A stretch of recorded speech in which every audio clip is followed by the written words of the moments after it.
Russia is getting closer and closer to civil war.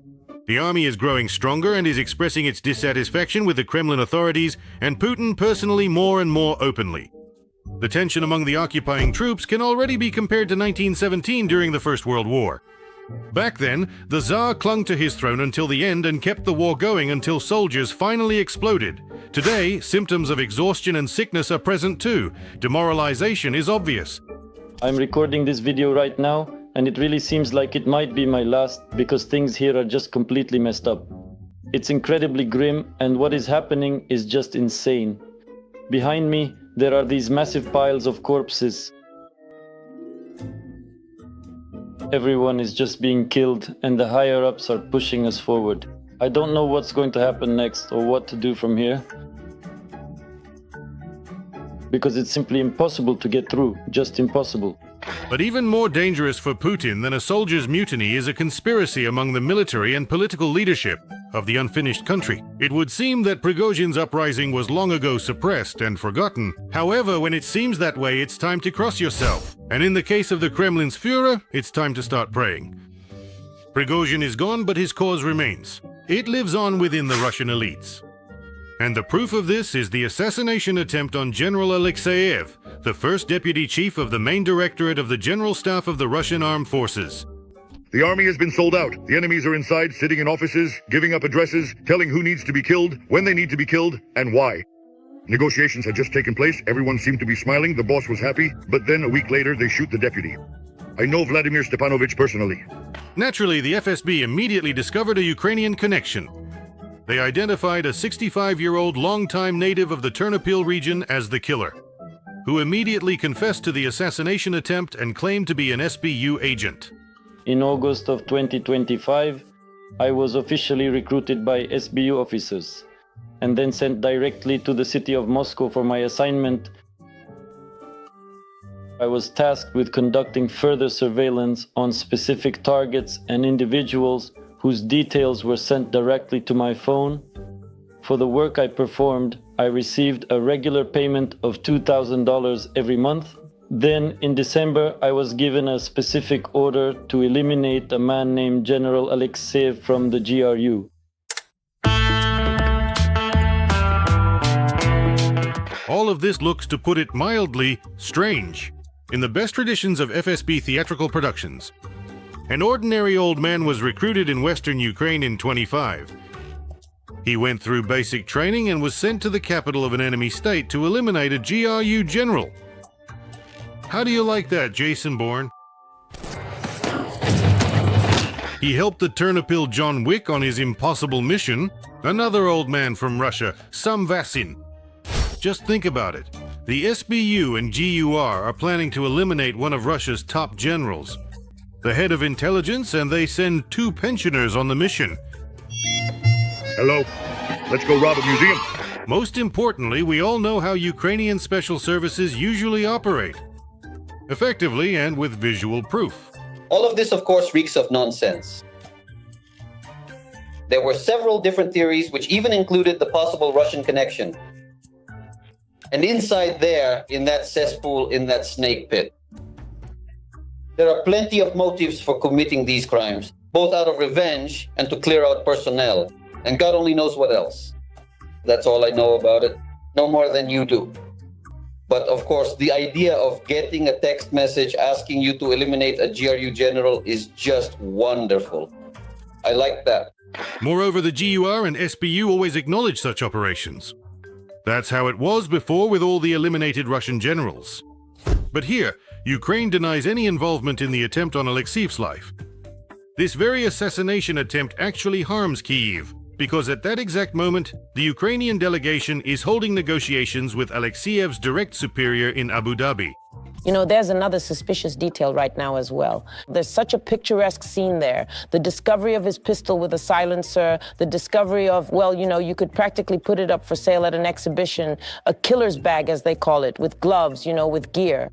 So many videos showing him, such detailed documentation. It seems to me that we've never seen documentation this detailed before. Well, yes.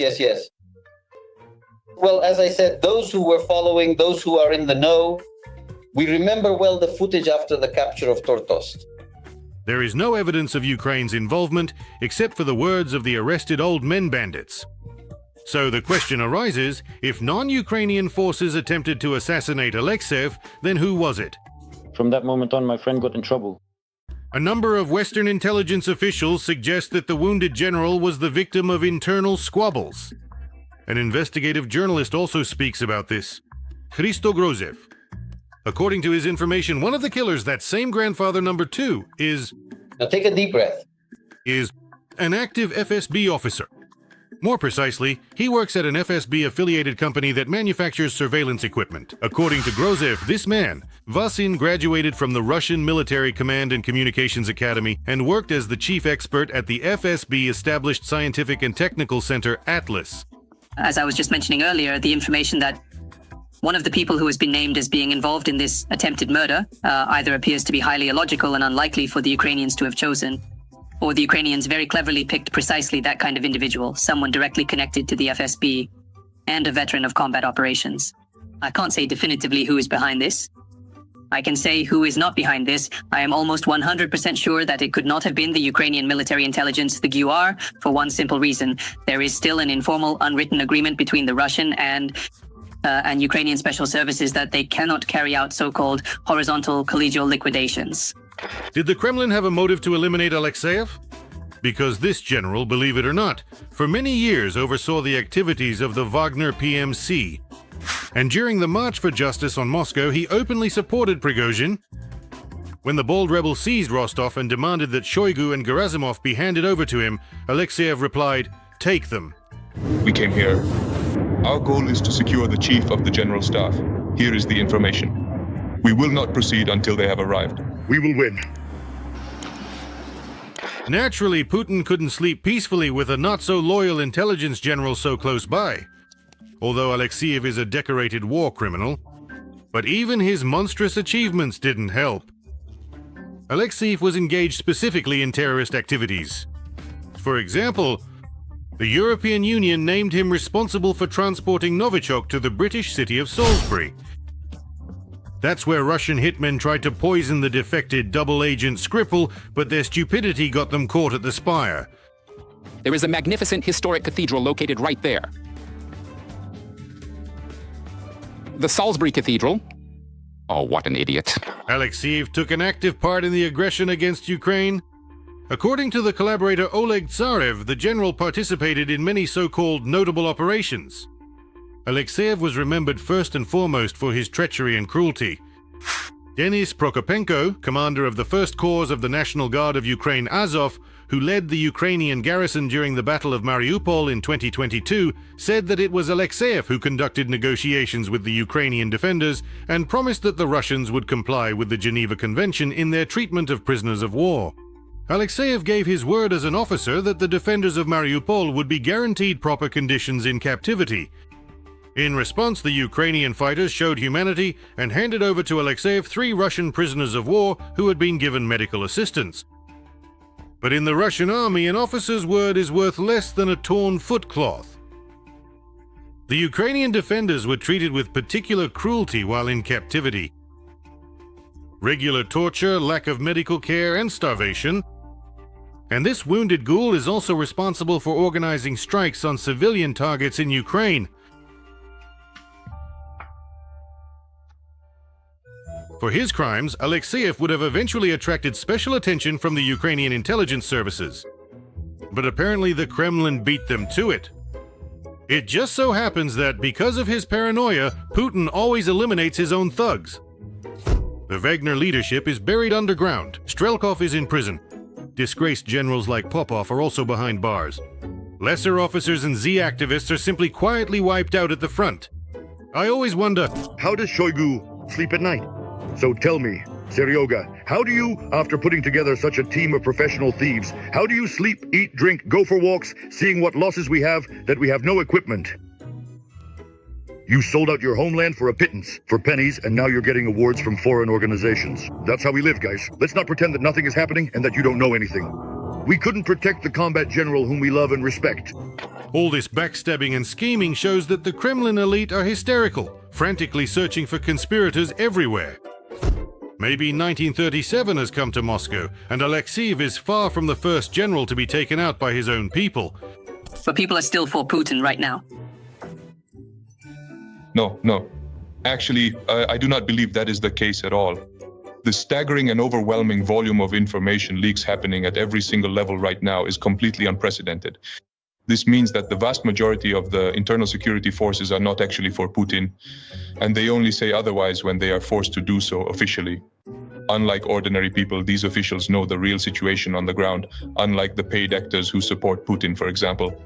They know the real reasons for this conflict, or more accurately, the total lack thereof. They know that there is no Nazism in Ukraine. Of course, there's also a theory that the Russians shot at the GRU general in order to disrupt peace negotiations. Supposedly, the Ukrainians crossed the red line, and now there's no point in talking to them anymore. Lavrov even managed to crawl out of his stall to make a statement. This heinous and calculated terrorist act has once again clearly confirmed the aggressive intentions of the Zelensky administration. These actions are part of a series of deliberate and systematic provocations, which in turn are specifically aimed at undermining and completely disrupting the entire peaceful negotiation process. A strong statement. Of course, I won't be verifying it. But this seems more like a clumsy attempt to fit the facts, or like trying to stretch an owl over a globe. Naturally, the Kremlin will never admit that it tried to eliminate its own general. That's why there's always an excuse. Evil Ukrainians. And the fact that they can also freeze out peace talks is an additional pleasant bonus. Everything indicates that Moscow is on the verge of a major internal explosion. It's no surprise that the screws keep getting tightened. Blocking Telegram and criminal liability for likes on the internet is just the beginning. The harassment of comedian Saburov doesn't look accidental either. He seemed to be absolutely loyal, yet the Kremlin throws the artist, who even gave a Nazi salute, out and bans him for 50 years despite his help for the occupying forces. My name is Murlan Saburov. Today I am in Istra. Today we're doing a good, noble deed. We're helping the fighters of the Baghdad Legion in Istra under the leadership of hero of Russia, Alexander Kuznetsov. God willing, the guys will come back healthy and victorious. This guy is so dumb. Apparently Saburov has patrons in the wrong Kremlin camp. His example clearly shows the split among the elites. Part of the propaganda machine fiercely attacked Saburov, while another part just as fiercely rushed to defend him. And In this war, any unit, any ally, especially one as big, strong, and influential as Ruslan Saburov, would certainly be a valuable and important asset to anyone involved. That's how it seems to me. So when some media scumbag, there's really no other word for it, starts throwing accusations, it's unclear where they even got this from. According to some so-called sources, Saburov supposedly said he doesn't know Russian and demanded a translator. But that's just vile. Seriously, that's just disgusting. Why are you writing this? I mean, what? Did someone force you to do it? No, I'm sure that's not the case. You're doing this completely voluntarily, just for fun. in fact, the propagandists are speaking out against the authorities' decision. Could this be seen as a clear sign of the beginning of the collapse of the Putin regime?